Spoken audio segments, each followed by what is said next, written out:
প্রশাসনিক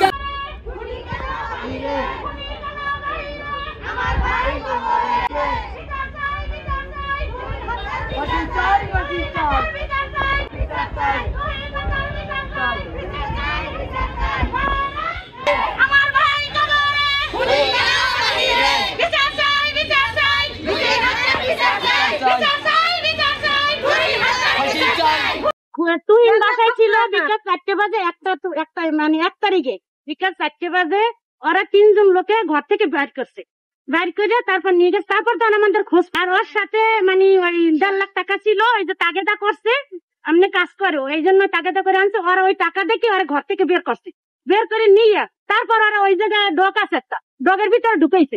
ঢুকানোর পরে ওরা কি করছে এটা তো আমরা বলতে পারি না। এখন ওই জায়গায় সিসি ক্যামেরা ছিল বুঝছেন। এখন আমার এই খুনি তো পলাতক নাকি এটা আমরা জানি না। আমরা ডাইরেক্ট প্রশাসনের কাছে বিচার চাই, আপনাদের জনগণের কাছে বিচার চাই।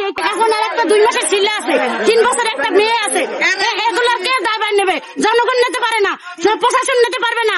আমাদের ডাক্তার ইউনূসের কাছে অনুরোধ, আমরা এই বিচার চাই। তুহিন হত্যার আমার অনুরোধ আপনাদের কাছে, তুহিন হত্যার বিচার চাই, বিচার চাই, বিচার চাই। খুনি আরো একবারও খুন করছে, এখনো খুন করছে। আমরা চাই এটা সূক্ষ্মভাবে একটা বিচার হোক, যাতে পরবর্তীতে এরকম সাহস আর না হয়, যাতে আরো মায়ের বুক খালি করে এবং কি আরো স্ত্রী স্বামী খালি হয়ে যায়, সন্তান এতিম হয়ে যায়। আমরা এরকম একটা প্রশাসনের কাছে একটা বিচার চাই, যাতে সূক্ষ্ম একটা আমাদের বিচার দেয়। আমরা পটুয়াখালীতে দেখতে পাচ্ছি যে একই দিনে 1 তারিখ দিবাগত রাতে এই তুহিন ভাই নিখোঁজ হয়। পরের দিন আমরা 2 তারিখে এর লাশ খুঁজে পাই লোহালিয়া ব্রিজের নিচে। এরপর আমরা তাদের এই যে খুন করেছে তাদের বিরুদ্ধে আমরা একটা মামলা দায়ের করি। এই যে মামলায় যাদের আলামিন আছে 1 নম্বর আসামি, এদের সহ যারা আসামি আছে তাদের আমরা সঠিক তদন্ত করে বিচার চাই, এদের আমরা ফাঁসি চাই। 4 বছরের একটি মেয়ে সন্তান, দেখেন এই যে তুহিনের যে স্ত্রী এবং এই যে 2 সন্তানের আজকে কি হবে। খুনি আলামিনের আমরা ফাঁসি চাই।